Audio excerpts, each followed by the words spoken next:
ஆடியா?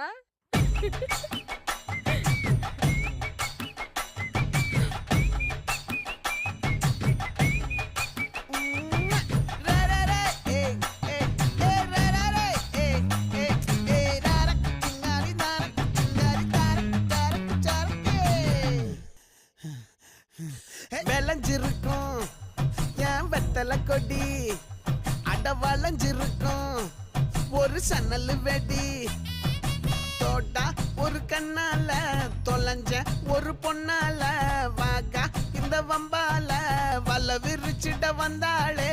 பார்த்து வளைச்ச தேக்கு ஓம் பட்ட உடம்பு சோக்கு என்ன குத்தும் குறும்பு மூக்கு கொஞ்சம் ஓய்வ கொடுத்து தாக்கு. என்னடி சித்திரமே இங்க நீ பத்திரமே சொல்லுடி கட்டளை எத்தனை நான் செய்வேனே. அன்புல